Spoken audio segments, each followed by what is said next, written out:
If you like the Young Turks podcast, I think you'll love a lot of the podcasts on the TYT network. Old School, it's one of my favorites, one of the favorites for a lot of the listeners. Please check that out, subscribe, share it. That makes a big difference, and give it a 5-star rating. Thank you. All right, welcome to the Young Turks on a huge news day. Bernie Sanders is running for president, and he is joining us in 1 second. I want to tell you the other news that's dropped, and it's relevant to what we're going to discuss with Senator Sanders in a second. New York Times with an enormous story about how Donald Trump might have interfered with the investigation. Interfere with the investigation. that is being conducted of him. And so that has enormous ramifications, obviously. And then later in the program, Elizabeth Warren joins us as well. So now, without further ado, Senator Bernie Sanders, and now Democratic presidential candidate in 2020, joins us right now on the Young Turks. Senator Sanders, welcome back. Great to be with you, Cenk and Anna. All right, great to have you. So we weren't planning on asking this, but the news broke today. So the New York Times saying that Donald Trump apparently told acting Attorney General Matthew Whitaker to put in a loyalist for an investigation of himself at the Southern District of New York. He also told, or his lawyers communicated with Manafort and Flynn's lawyers to talk about a pardon. These seem to be clear obstruction of justice. Are these impeachable offenses? Well, if in fact they are true, I think they are impeachable offenses. And this adds to a long list of actions on the part of this president, who is perhaps the most unethical president we have had in the modern history of this country, which are impeachable. But I think we got to take a deep breath, allow the investigations to run their course, and then go forward. You know, if Trump is impeached, I'm going to be part of the folks who are going to be judging him. So my job is to hear the evidence and then vote. But this is another very serious charge, no question about it. Okay, well, you're now officially in the race, so I want to talk about that, obviously. I know that you had said that one of the things you were considering on whether to enter the race was whether anyone else in the race was progressive enough to carry that mantle and to carry forward the ideas that honestly you had started in a lot of ways. So apparently you reached the conclusion that they are not. Well, the conclusion that I've reached is that I think I am the strongest candidate to defeat Donald Trump. I think we can win states that Clinton lost. I think we could win states like Michigan, Pennsylvania, Wisconsin, Florida, and maybe some other states as well. And I think the message that we are bringing forth is not just that we need to transform our economic and political system so that it starts reflecting the needs of working families and not just the 1%. But I think what we are trying to do in this campaign is to put together the strongest grassroots effort that anybody in American history has ever done. We hope, Cenk, that within a week or two, we will be able to announce that we have 1 million people in every state in this country prepared to roll up their sleeves, help us win the Democratic nomination, help us win the general election, and equally important, help us take on the powerful special interest from Wall Street, the drug companies, the insurance companies, the military industrial complex, etc., to take them on so that we can finally create a government that works for all of us and not just the 1%. Senator Sanders, you mentioned that you would be the strongest candidate to take on Donald Trump, and the polling certainly bears that out. But one thing that I've noticed is that every Democratic candidate, with maybe the exception of Senator Klobuchar, has taken on your rhetoric in their campaigns. And so they're all presenting themselves as extremely progressive, very much in favor of the policies that you proposed during the 2016 election. How do you differentiate yourself as the real progressive in the race? Well, in two ways, Anna. And first of all, I think it is fair for people to ask who was there when these ideas were not popular.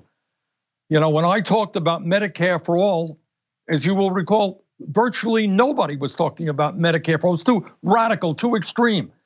I was talking about raising the minimum wage to $15 an hour when people in Congress were talking about $10 or $12 maybe an hour. I was there. I was talking about climate change being not only a major global crisis, but a national security crisis. Very few people were there. So I think when people look back and say, well, you know what? Bernie was there talking about these issues when they didn't have majority support in polls. Maybe that's worth something. And second of all, what I understand, and let me underline this point, is I know many of the candidates are running. And those in the Senate are friends of mine, and they are good people. And you're not going to hear me disparage them. But at the end of the day, this is what I do believe in my heart of hearts. That if you want Medicare for all, you're going to have to rally the American people to take on the incredibly powerful insurance industry and pharmaceutical industry who will spend hundreds and hundreds of millions of dollars in lobbying, in dishonest advertising, in campaign contributions. If you want to combat climate change and transform our energy system away from fossil fuel into energy efficiency and sustainable energy, you're going to have to take on the power of the fossil fuel industry. If you want to raise taxes, as we must, on the wealthy and large corporations, you're going to have to take on the billionaire class. The only way, in my view, my political judgment, the only way that is done is not inside the Beltway. The only way that is done is when you mobilize millions of people to stand up and fight back. That's the only way change has ever come about in terms of the civil rights movement, in terms of the women's movement, the labor movement, the gay movement. And that is kind of what we are attempting to do in this campaign. So it's not just winning the nomination, it's laying the groundwork for a movement that is prepared to take on the powerful special interests who control our economic and political life. So Senator Sanders, let me follow up on that, because I'll tell you what some progressives are concerned about in regards to some of the other candidates, Kamala Harris, Cory Booker, Gillibrand, and I'll tell them the same thing if they come on the program, which is that they're worried that they're saying that they're for Medicare for all and Green New Deal, but that they're not really going to fight for it when they get into office. Are you also concerned about that? Look, I'm not here to disparage any of those people. I know them all and I like them all. I think people are going to have to kind of check the record. So, when I talk about Medicare for all, it's not just that I fought for that as a presidential candidate in 2016. Jake, I was fighting for that for 20 years. I live 50 miles away from Canada. That's where I'm talking to you right now. And in Canada, they spend half as much per capita as we do, and yet they provide quality care to all of their people without any out-of-pocket expenses. So this is an issue I know something. When you talk about taking on the drug companies, check out my record 10 or 15 years ago. I was taking on the pharmaceutical industry. I got arrested back when I was a kid fighting for civil rights. So for me, these are not new ideas. I've been doing it for my entire adult life, and I would hope people will check my record on that. Senator Sanders, one last quick question about the other candidates. Do you now or have you ever cared about Elizabeth Warren's ancestry?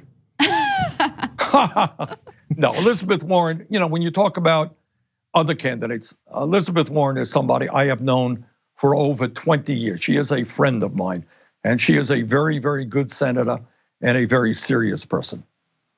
Senator Sanders, one thing that I've always admired about you is how you take on your opponents, either within your own party or in the Republican Party, with grace. You don't usually respond aggressively to provocations, but as the 2020 election heats up, how do you plan on handling Donald Trump's provocations? Because he's currently working on nicknames that he's going to tie to Democratic candidates. Well, Anna, Trump is the exception to the rule. Usually, I like, as you well know, I bore people to death because I like talking about issues, and I'm not in the business of attacking people. You don't bore us. Trump, though, I think maybe is the exception to the rule here, in that I think in Trump, you have an extraordinarily dangerous president. This is a person who is a pathological liar. He is a fraud. He told working people all over this country, I'm going to stand with the working class of America. And then he tried to throw 32 million workers off the health insurance they had. He did give massive tax breaks to the rich. He brought forth a budget which called for incredibly large cuts to Social Security, Medicare, and Medicaid. So he is a liar, he is a fraud, and we will do our best to expose him for what he is. Okay, and now I want to turn back to policy. Mitch McConnell has threatened to put up the Green New Deal for a vote in the Senate. How do you feel about that threat? Right, good. I'm a sponsor of the Green New Deal. And if Mr. McConnell wants to tell the world that he and his friend, Donald Trump, think that climate change is a hoax or that it's not man-made, go for it, Mitch. You tell the scientific community that you don't think climate change is man-made. Tell the scientific community and the people of this country that we do not have a major existential crisis in terms of the future of this planet. So number one, we have science on our side. Number two, we now have the capability, the technology to transform our energy system away from fossil fuel to energy efficiency and sustainable energy. And three, what the Green New Deal is also about is making it clear, and this I believe, that we can create millions of good paying jobs in terms of transforming our energy system. And by the way, when we do that, we're gonna pay a special attention to the needs of those communities that have suffered as a result of this transformation. Those workers who are working in the fossil fuel industry, they are not our enemies. And we have got to do everything we can to protect them, to make sure that the jobs that become available are jobs that they can get. So if you are president, you've got a lot of priorities ahead of you that you, as you just explained, have been fighting for decades. Medicare for All, Green New Deal, and the list goes on. So how do you prioritize? How would you prioritize? It's not a question of prioritizing. How do you compare the future of the planet when scientists tell us that we have 12 years if we don't turn around climate change that will cause irreparable harm? How do you not understand that people are dying? Thousands of people die every single year in this country because they don't have any health insurance, so they can't afford their prescription drugs.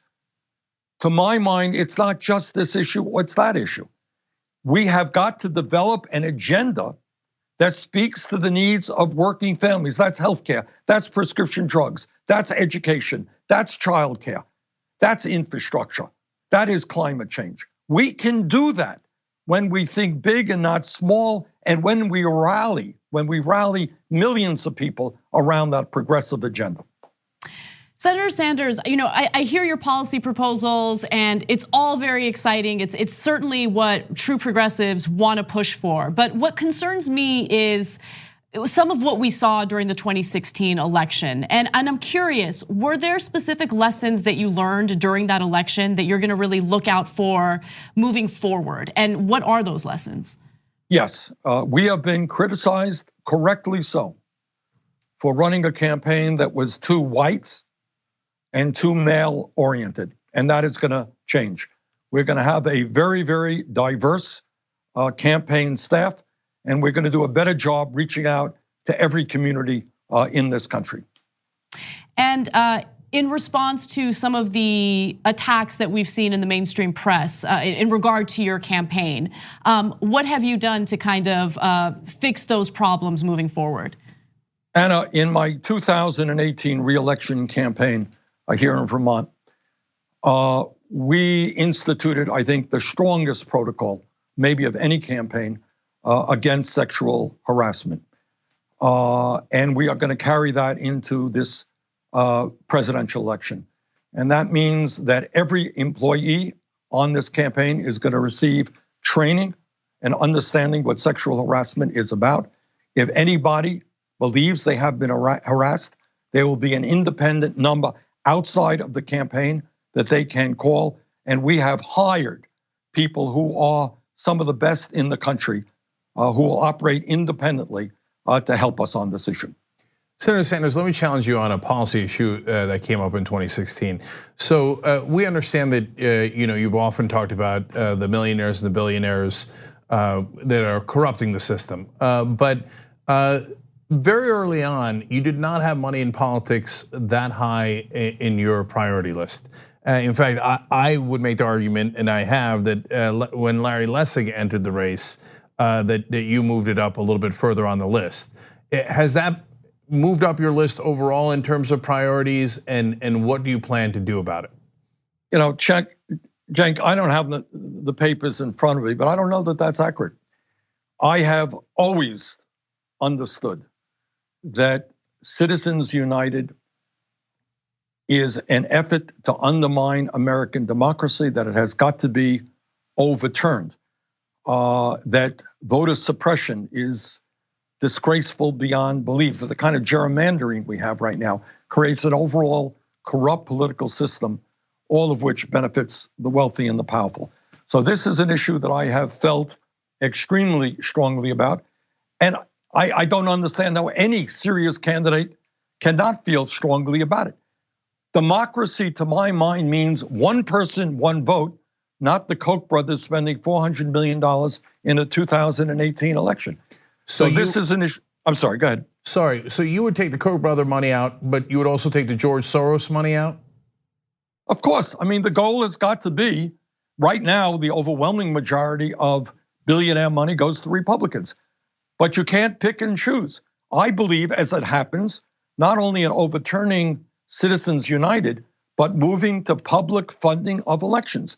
And we're seeing states like Maine move in that direction. New York City has done some good things. Look, here is the goal, not a complicated goal.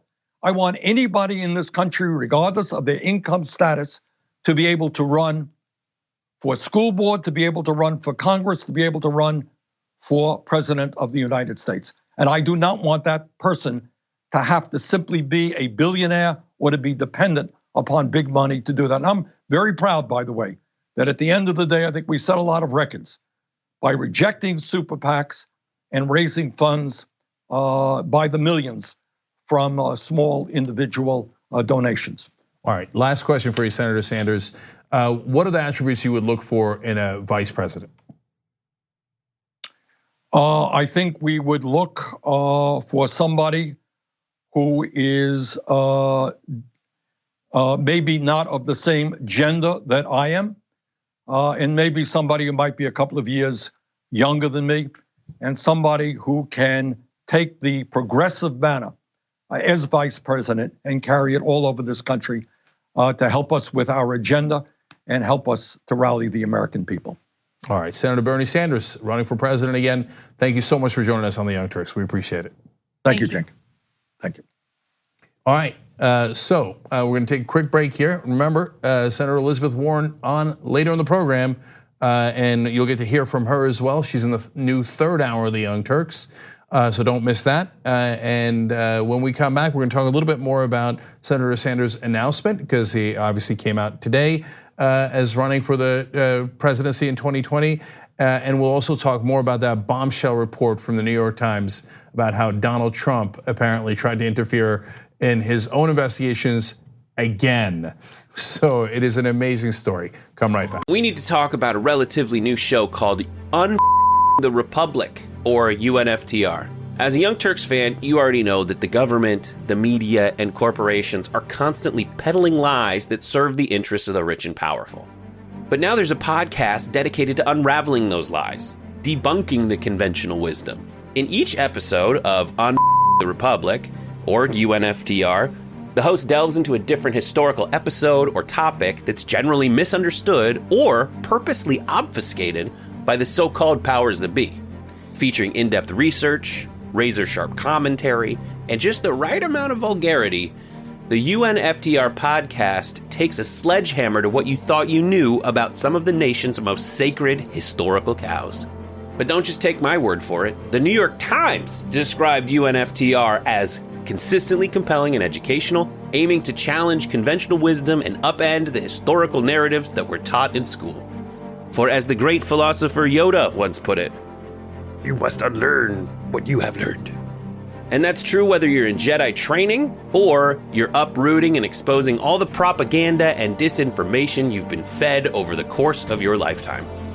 So search for UNFTR in your podcast app today and get ready to get informed, angered, and entertained all at the same time.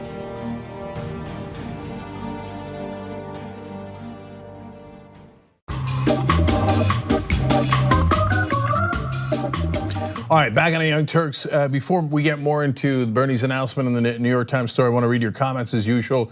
And we do prioritize our members because they make this show possible. tyt.com/join to become a member. You get all of our progressive shows. We've got dozens of shows for you guys, like a progressive Netflix. And you get to support an independent media that actually is home of progressives. I mean, if ever there was a day that there was evidence of that, Senator Sanders and Senator Elizabeth Warren on the program today. tyt.com/join. So let me read those member comments. Aaron Knoll 311 says, "I'm so happy Bernie's running. Let's do this. He's one of the only politicians I trust." Matthew says, "Nicknames. I'm thinking Boss Bernie or Strong Sanders." I like Boss Bernie. Yeah, Boss Bernie's pretty good. Yeah. So, because Trump's working on nicknames, that's another story we have coming up for you guys in a little bit. Sam says the DNC believes the primary process is all for show. They believe the Democratic nominee is their choice, not ours. We need to send them a message, no Bernie, no deal. Well, this time there ain't no keeping Bernie down. So we're gonna have a real contest and we'll see what happens. And they can try to cheat around the edges, but I don't think it's gonna help them. So we'll see, we'll monitor it all the way out, of course. Old Stoner WA writes in, "Damn, it's great to have Anna back." Thanks. I love that hasn't been addressed yet, so thanks for bringing it up. Okay, all right, yeah, it's fine, she's back, whatever, okay? By the way, one of our shows is, of course, the last half an hour of the Young Turks is our post game. That's just for the members. And in that post game, Anna and I are going to talk about her trip to Munich. She went to the Munich Security Conference. Oh yeah, lots of behind the scenes stuff I want to share with our members. Yeah, talk to a lot of world leaders, Madeleine Albright, President of Armenia, many other presidents, and also went to Germany. Presumably had some fun. We'll talk about all that again in the post game. tyt.com/join. Last couple of comments here. Washington Progressive writes in, Bernie's asked about differentiating himself from others in 2020, and he says, "I think it's fair to ask who was there when the policies were unpopular." The answer is Bernie, by the way. Yeah. And I gotta say, that was a terrific answer. Absolutely. I mean, he's the one who moved, all the rhetoric to the left. And why would you talk about, these candidates are progressive, let's vote for them, when you could vote for the person who actually believes in those policies and push not the entire party, but a lot of those members, Democratic members, to that direction. Yeah, and my favorite critique, and I talked about it in the last Bernie Sanders interview, was the New York Times saying, well, I mean, since he pushed the entire party in that direction and he was the leader of all these ideas, obviously it shouldn't be him. He should pass on the torch. Why is that obvious? Yeah. And last one here, Hangry Skywalker says, everyone took on Senator Sanders' positions to show they're progressives. All that does is show me that Sanders is a leader and the rest are following or pandering to progressive base that the established Democrats once said they didn't need. So exactly right. So look, we'll hopefully talk to a lot of the candidates, and we already have. Warren, Sanders, and Andrew Yang, Marianne Williamson, Ojeto while he was in the race, and others as well. And we look forward to having the other candidates on as well. You guys make the decision, obviously, but he certainly knows how to reach the progressive base. Yeah. So now let's talk about that a little bit more. All right. Senator Bernie Sanders has officially announced that he will be running in the 2020 election as a Democrat, and he did so through a video. So let's take a quick look at that. I'm Bernie Sanders. I'm running for president, and I'm asking you today to be part of an unprecedented grassroots campaign of 1 million active volunteers in every state in our country. Our campaign is not only about defeating Donald Trump, the most dangerous president in modern American history. It is not only about winning the Democratic nomination and the general election. Our campaign is about transforming our country and creating a government based on the principles of economic, social, racial, and environmental justice. I thought that was a powerful announcement video because he did touch on the fact that this isn't just about defeating Trump. And that reminds me of what Hillary Clinton's huge flaw was during the 2016 election, which was that she was making her entire campaign about how important it is to defeat Trump.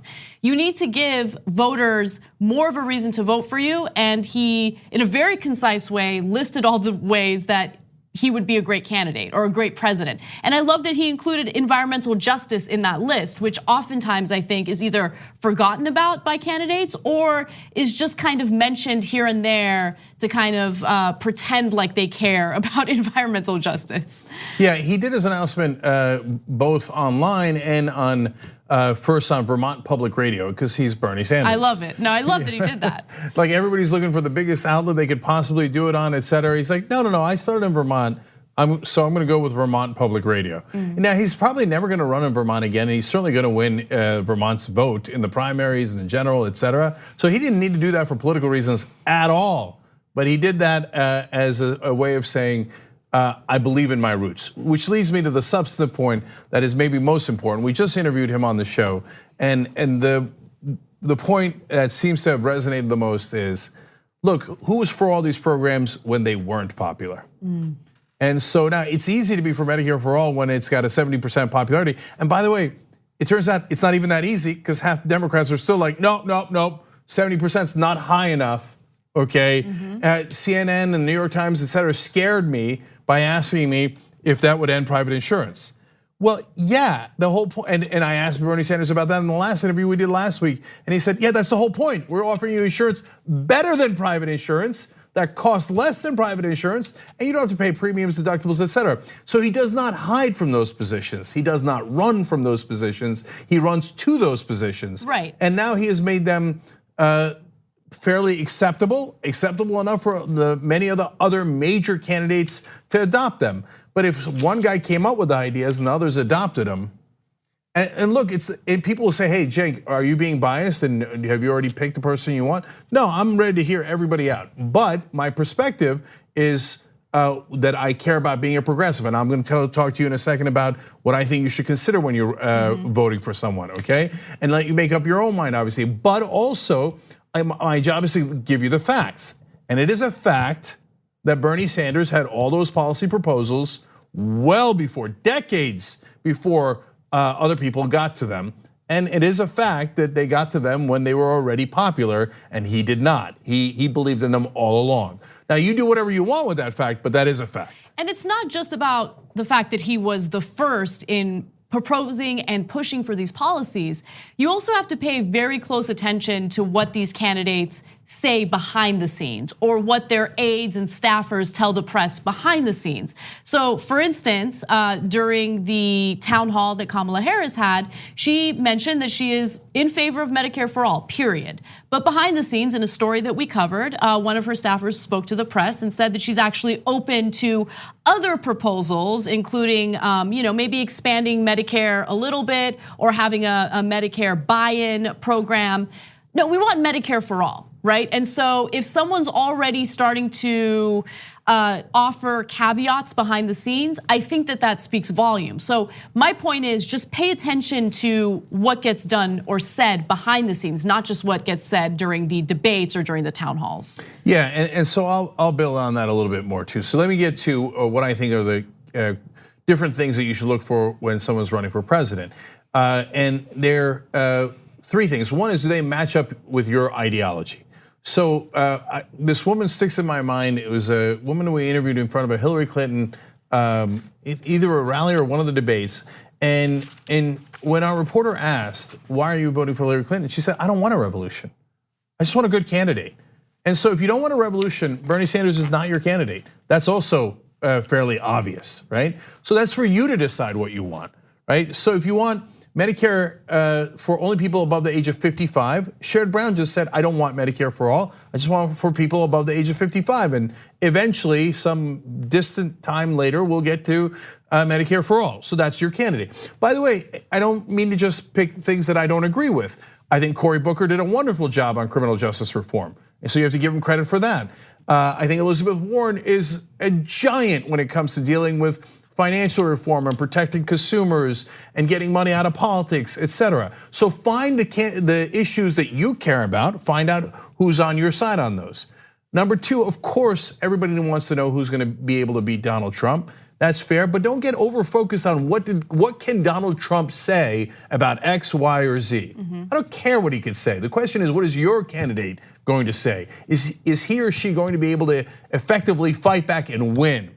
And there again, Sanders has a fairly persuasive case to make in all those states that the Democratic Party lost last time around, Michigan, Wisconsin, Pennsylvania. He did way better. When you look at who can win over independents, Bernie Sanders has a history, including in 2016, of being able to win over independents. So I tell you that because the rest of the media assumes things that are not true.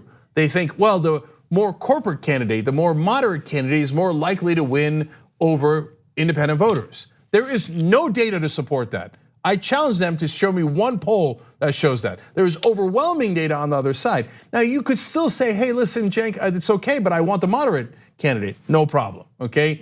As long as you know what you want and you know what the facts are. And the last part of it is, even if they say that they want the things that you want, you gotta ask, are they fighters? Right. Are they going to get into the office and then go, hey, you know what, I'm already here, who cares?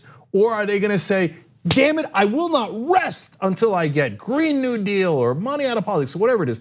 You know me, guys, if I was in office, everybody who's ever watched the Young Turks knows, what's the first thing I'd do? Money out of politics. And I wouldn't rest and I wouldn't sleep and I wouldn't go golfing 78 times. I wouldn't have a golf simulator. I wouldn't watch Fox and Friends. I would do everything I could to get money out of politics. So who are those candidates that have that fire in the belly that are gonna, it's not just for politics, that are actually gonna go in there and say, we're not gonna rest until we get this done.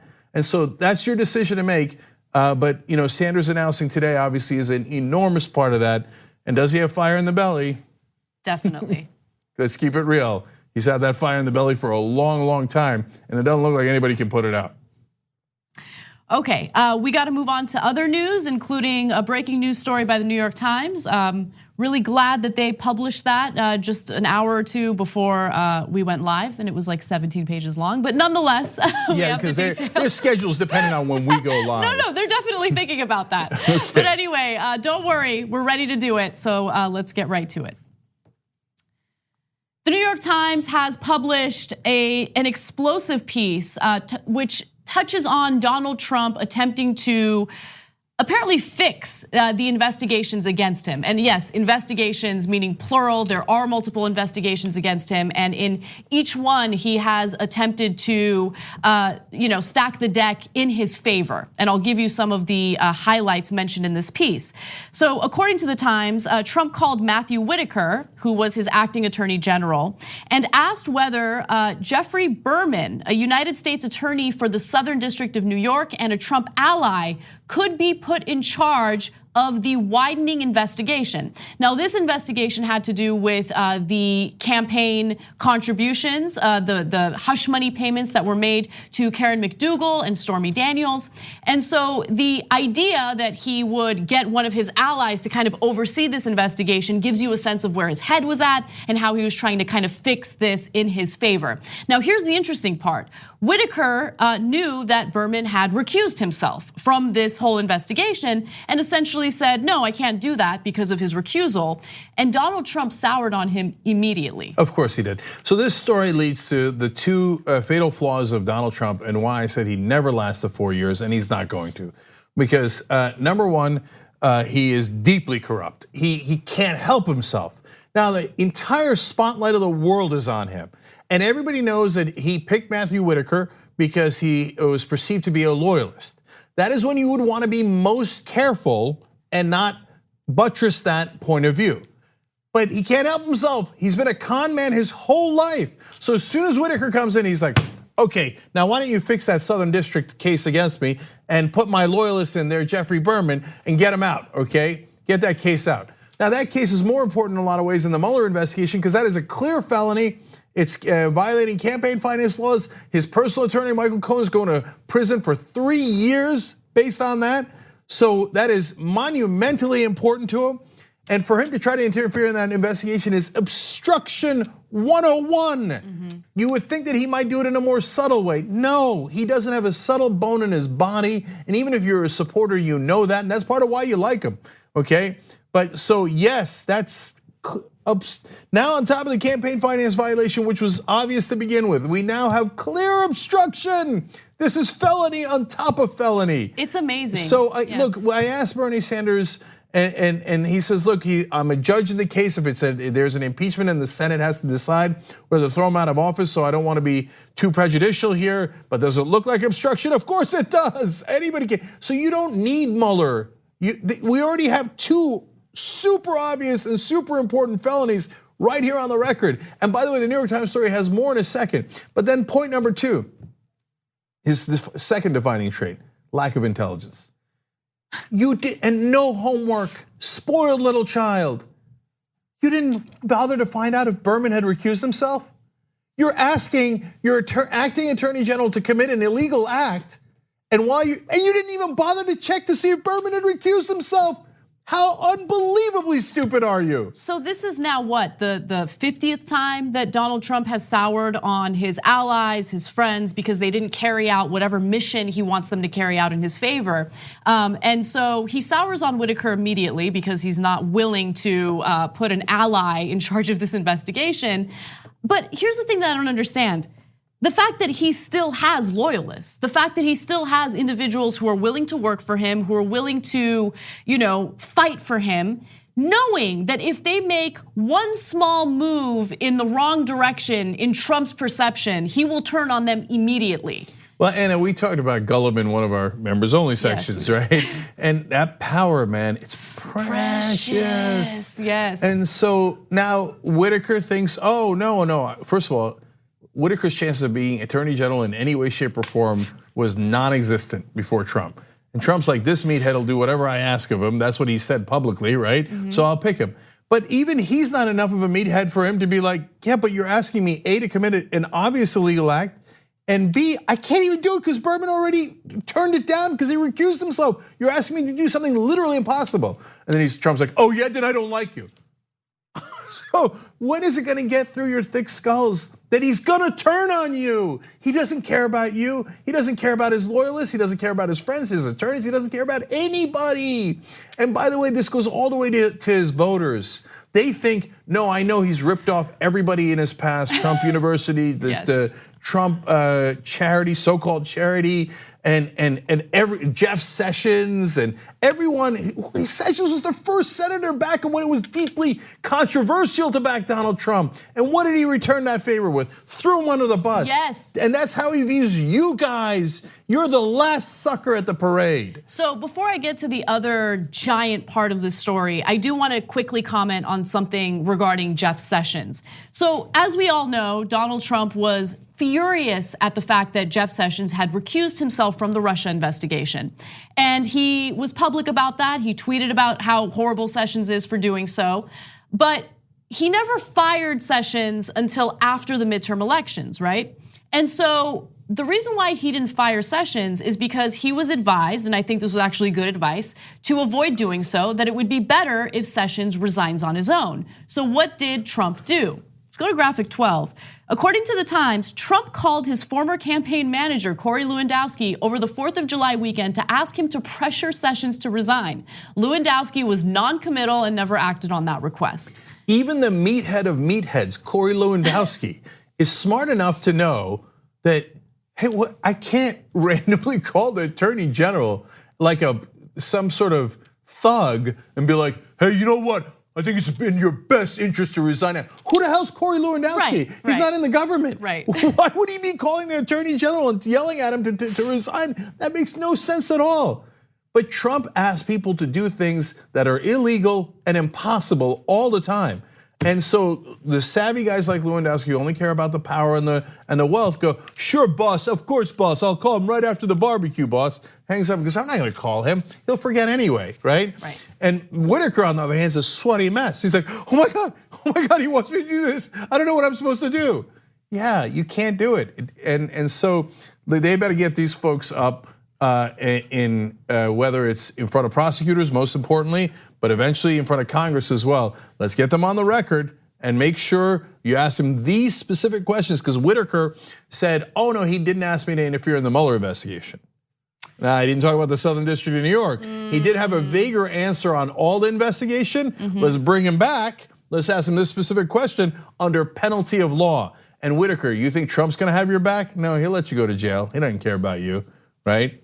So the second giant part of the story has to do with Donald Trump's lawyers reaching out to individuals like Paul Manafort and his former national security advisor, Michael Flynn. Now, both individuals were implicated in this Russia investigation. And as we know, they're facing the legal consequences of that. But according to the Times, one of Trump's lawyers also reached out to the lawyers for Manafort and Flynn to discuss possible pardons. The discussions raised questions about whether the president was willing to offer pardons to influence their decisions about whether to plead guilty and cooperate in the Mueller investigation. But there's a little bit more to this. Now, Giuliani was also somewhat involved.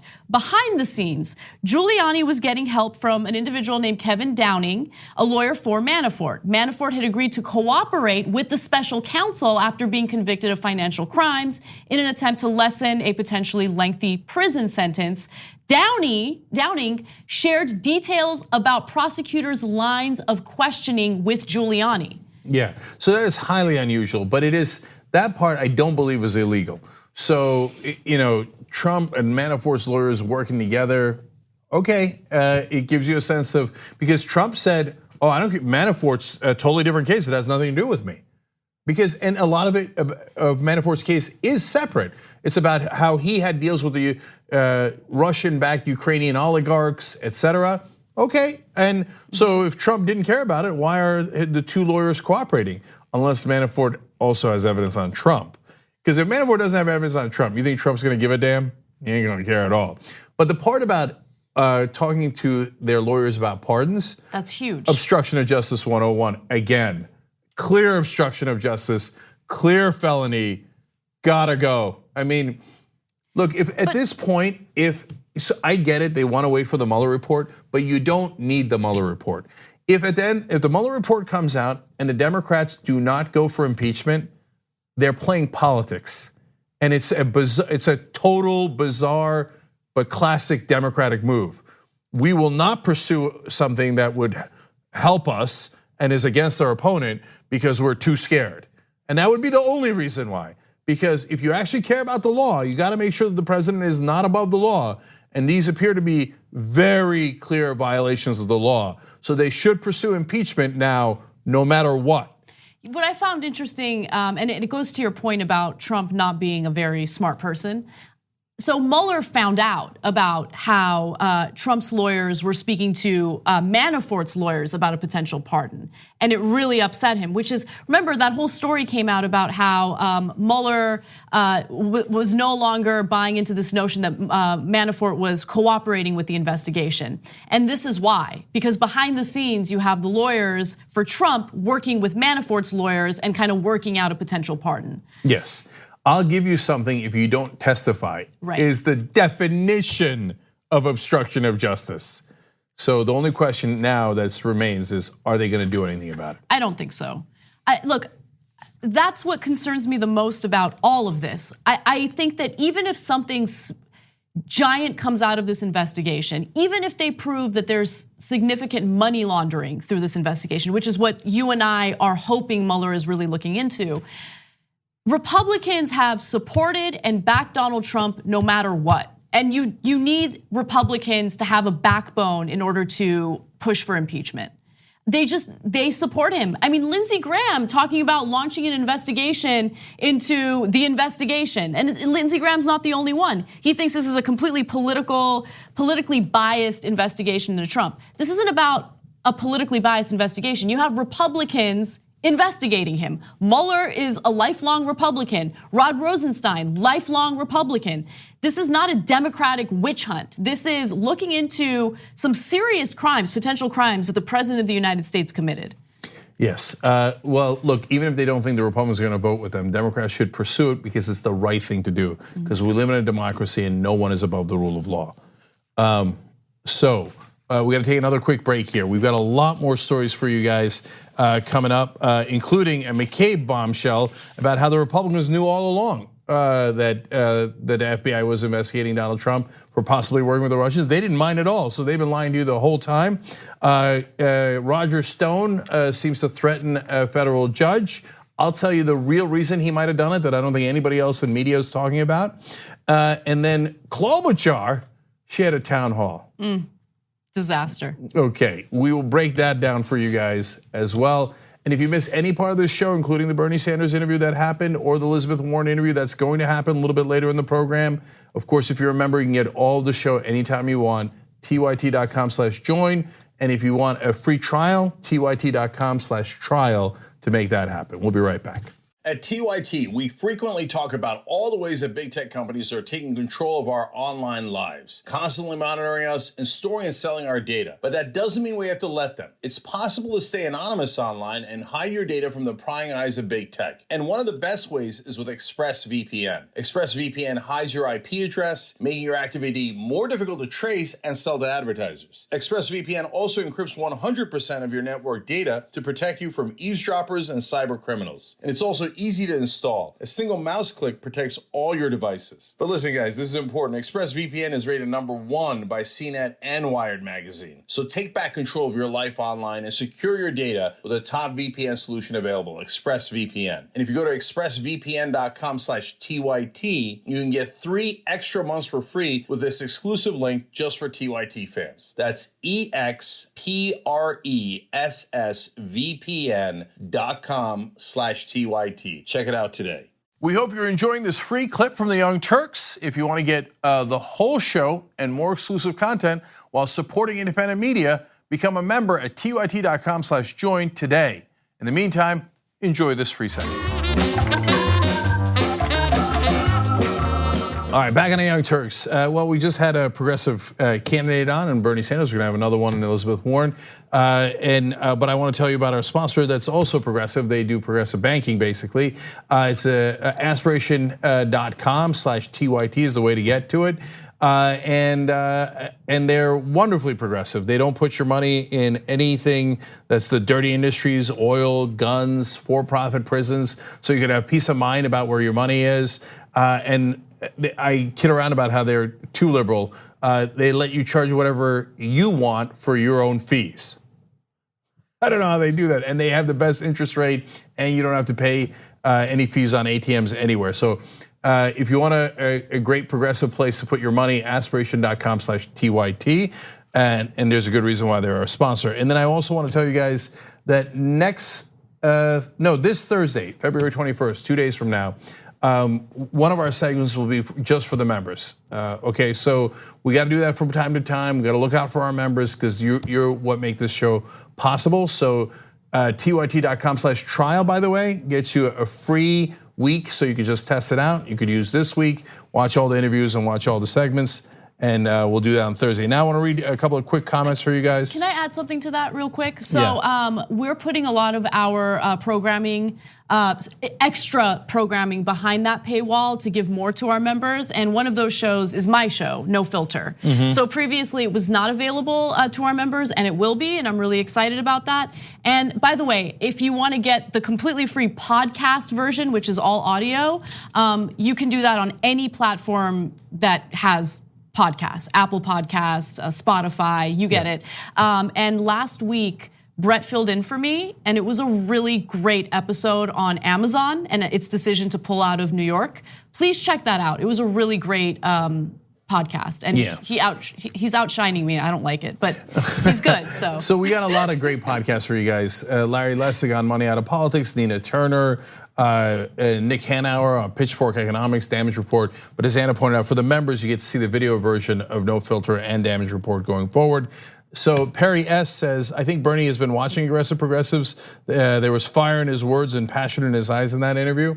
Well, to be fair, he's always had that kind of fire, if you ask me. But one of you guys actually bought Bernie Sanders and his team Young Turks membership. So there's some chance he was watching, and maybe he's been watching No Filter as well. Well, there's also plenty of fire. Yes. And Smooth says, Bernie's also intelligent enough to campaign in Michigan and Wisconsin. Yeah. I'll leave it at that. And Goat Coos writes in, Anna and Jenk saying, precious together needs to go on the soundboard. And Ty Johnson, last one, YouTube Super Chat, makes a good point. Jenk, what we fail to acknowledge is that Trump is the greatest test of our checks and balances in American history. It's a really well put, Ty, and exactly right. And we're gonna see if the system can survive. So like I told you on the night of the election, brace for impact, and here we are. Okay, Anna, what's next? All right. Former Deputy FBI Director Andrew McCabe is spilling the tea. He's spilling it all over the place, and he did a recent interview that will prove that further. So he had previously mentioned that he had launched an investigation back in May of 2017 on Donald Trump, and this was following his firing of James Comey. He had reason to believe that Trump was involved with Russia. We all know about all that. But the latest bombshell has to do with his meeting with the so-called Gang of Eight, a bipartisan group, and how they reacted after he told them that he had launched this investigation. Take a look.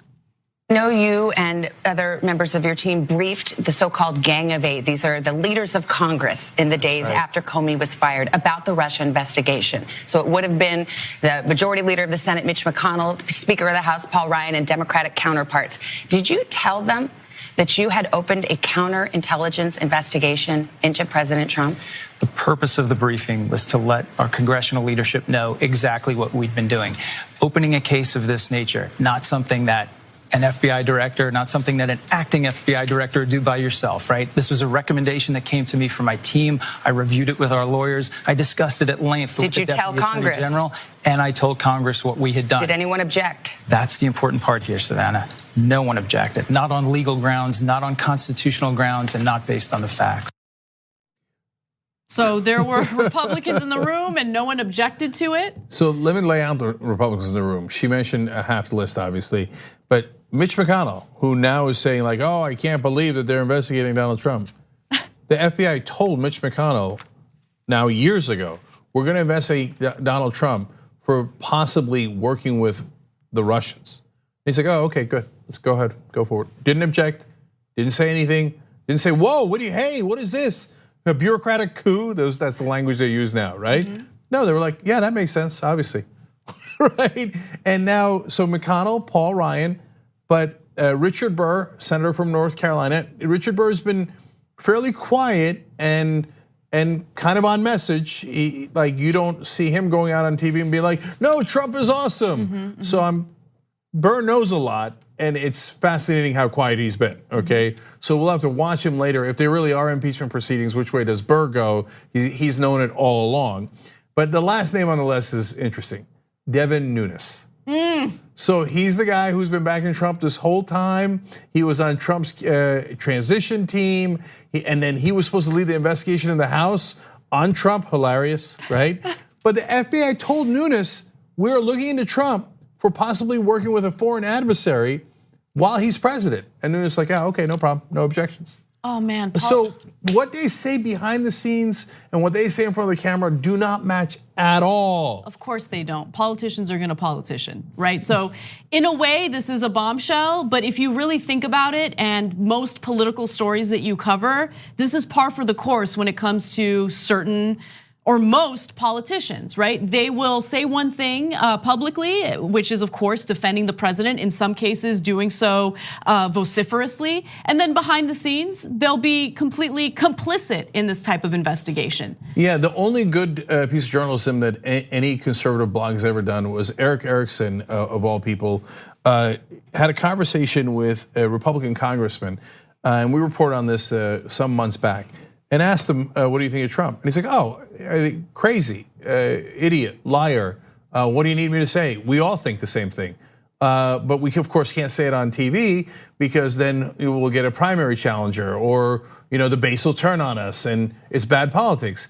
But we all can't stand him. And the reason they can't stand him is not because he's not conservative enough. He's plenty conservative, plenty. And it's not, they don't disagree on policy much at all. Tax cuts for the rich, anti-immigration, you name it.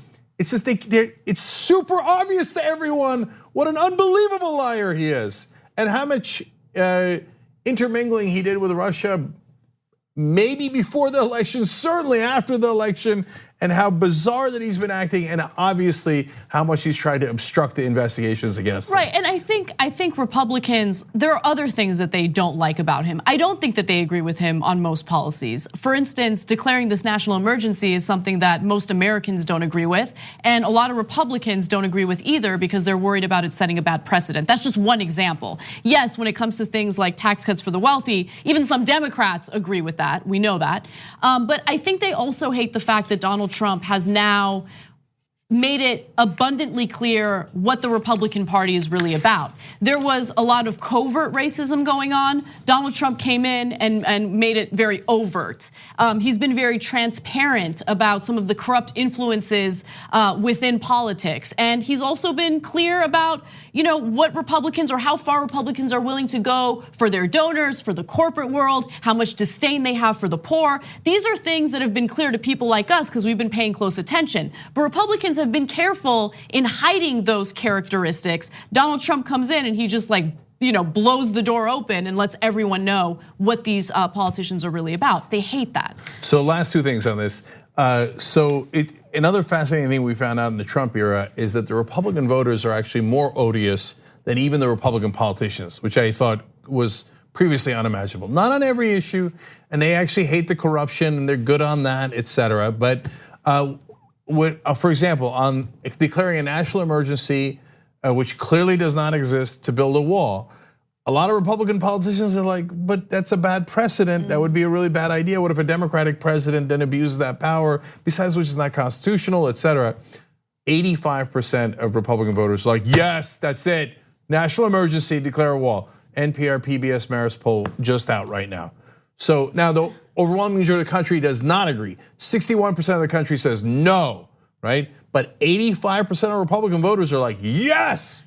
Okay. I know, but do you think that these voters are thinking ahead to the future, and do you think they're worried about what type of precedent this sets? No, they see this strongman president and they think to themselves, this is great. He's giving us what he promised, even though he should have done it much earlier in his presidency when it would have been easier. And he's pulling, whatever stunt he needs to pull in order to make it happen. Like, they're not thinking about the future. They're not thinking about the precedent. My guess is if a Democrat pulled the same stunt to fulfill one of their policy proposals, they wouldn't be too happy about it. Oh, they'd be furious about it. But it turns out that they care less about the Constitution, less about the law, less about facts than even Republican politicians. And less about their fellow Americans, because this is money that's going to be taken out of funds necessary to help those who have suffered from natural disasters, things like that. So you care about your hate monument so much that you're willing to leave your fellow Americans, many of whom might be in the same political party as you. You're willing to leave them out in the cold. It's disgusting. And super last thing is that the whole point of telling a Gang of Eight that you're doing an FBI investigation is so they can say no, don't. So if the FBI had come in and said, hey, we're gonna do an investigation on Donald Trump because we don't like his politics. We don't wanna build a wall, and we think Muslims are okay and we shouldn't do a travel ban, for example. The Gang of Eight would go, what? No, you're not allowed to do an investigation of Donald Trump because you don't like his politics. That's insane. No, we're gonna do something about it. We're gonna prevent you from doing that. But their reaction in this case was not that at all. If they thought it was political, if they thought it was a coup, if they thought it was unconstitutional, that's the whole point of telling the Gang of Eight. They would then say, no way, not on our watch. Apparently, the FBI told them and they were like, yep, that makes sense. Okay. So can we talk about the future a little bit? So, of course, publicly, the Trump administration is gonna say, McCabe, he's disgruntled and angry because he got fired, yada, yada. But pay close attention to Donald Trump's relationship with the likes of Mitch McConnell, right? Because Mitch McConnell was in that room. He knew about this investigation. He did not oppose it. And I'm very curious to see. And Donald Trump, it doesn't take much for Donald Trump to sour on anyone. So I am so looking forward to that drums. I love that kind of drums. It's gonna be great. Yeah. So here comes a legendary catfight. So apparently I won't be the only one tweeting, Mitch, please. That's too clever. You probably will be the only one tweeting. Not Trump. Instead, he'll be like, bad Mitch, just give him a new nickname. Gotcha, Mitch. Although actually that's slightly clever. Oh, he's a bad Mitch. Oh yeah, that is clever. Okay, but he'll find the least clever thing. We know it. Yes. Okay, next story or take a break? Let's do the next story. All right. Roger Stone has found himself apologizing following a social media post where he put a US federal judge in crosshairs. Now, the judge is US District Judge Amy Berman Jackson, and she is the federal judge overseeing his criminal case. Now, his criminal case, of course, has to do with the fact that he was tampering with witnesses in the Russia investigation, among other things. And so I want to show you what he posted on Instagram, I believe, and then he later took it down, okay? No, this is a Facebook post. So let's go to graphic 2. So here's what he had posted, and the comment next to it said this: through legal trickery, deep state hitman Robert Mueller has guaranteed that my upcoming show trial is before Judge Amy Berman Jackson, an Obama-appointed judge who dismissed the Benghazi charges against Hillary Clinton and incarcerated Paul Manafort prior to his conviction for any crime. Fixes in, help me fight for my life. And then he solicited people for donations to help him in his legal troubles. Now, the reason why this is getting a lot of attention is if you look at the photo again, you'll see that there is crosshairs like right next to her face, right? On the top left-hand corner. So let's go to graphic 2, you'll see it. Not a good idea. It's a little cropped there, unfortunately, but it's there. And so later it was taken down for obvious reasons, and he sort of apologized for it. But keep in mind that this judge also imposed a gag order against Roger Stone because he was going on his usual media tour, bad-mouthing everyone and kind of jeopardizing some of this investigation and this case. Later, he apologized because his lawyers forced him to, and he said the following: a photo of Judge Jackson posted on my Instagram has been misinterpreted. This was a random photo taken from the internet. Any inference that this was meant to threaten the judge or disrespect the court is categorically false. No, I'll tell you exactly why he did it. So it is not random, not remotely. Look at not just the imagery he used, but the words he used. He literally said hitman in the text of the article. Now he is theoretically talking about Robert Mueller, but when you put a crosshairs next to a judge's head and you refer, the other side has hitmen, and then he says, I'm fighting for my life. And so there are several implications here about the judge. And then he said, oh, I just got the picture off of a Google search. So you know what I did? I did a Google search. Doesn't exist. So as soon as the story broke, I did the Google search and I went page after page. The only reference was to the Roger Stone Instagram post, okay? Outside of that, the picture didn't come up at all. It was perfectly normal pictures of Amy Berman Jackson, the judge. And by the way, you quickly run out of her pictures and then becomes random Jacksons and Amy's and Bermans, right? There aren't that many pictures of her. And so no, he searched for that picture. Right. And specifically put it up. And so I definitely believe you because he's a trickster, he's known for lying, and I don't really care what his excuses are. But what matters to me more than the imagery here is what he has to say. So let's say in a best case scenario for him, he's telling the truth and the crosshairs were included in the image and he didn't realize it, yada, yada. What he wrote is what's problematic, right? He and people of his ilk incite people, right? And that's the problem, right? You're putting her in the crosshairs by using this type of commentary in describing her, in describing the investigation. He's making it seem as though he's a victim. You're not a victim when emails and text messages perfectly prove that you threatened witnesses in this investigation, right? Threatening people by saying that you're gonna take their dogs. Like, what are you, the Wicked Witch of the West? Threatening people in every way possible to ensure that they don't cooperate in the investigation. That is a crime. That is the reason why you were arrested early in the morning. That is why you're facing legal troubles now. So now we get to the real reason that I believe he did it. It wasn't to get her assassinated. I hope not. I don't know what's in his mind in that regard. But he did not want her as the judge. And the Post is complaining about how they picked the judge and he didn't like it and he wants another judge. Now, if you do something deeply personal against the judge, then you can make an argument that the judge should recuse herself because she's now too much personally invested in the case. So, hey, I'm gonna need another judge here because she thinks I threatened her life. She's obviously not going to be fair to me. She's going to be biased against me because I nearly had her murdered. So I'm gonna need a new judge. He's so gross. He's so gross. And so I believe that that's his real reason for why he did that. He knew all along that people would notice. He knew he would immediately take the picture down. He'd do the court filing to apologize. But then at the end, and so this is why we do these things ahead of time. You'll now see if I'm right. He will now go in front of the judge and go, well, obviously you can't be my judge anymore, and we're gonna need a new judge in this case. If I'm wrong, he won't do that, and we'll all get to see it for ourselves. But my guess is that'll be their next move. Yeah, that's a really good theory. But either way, there's just so much evidence against him. Again, in the form of text messages, emails. You threatened witnesses, dude. Like, it doesn't matter what judge you get. The evidence is overwhelmingly against you. So we'll see how this plays out.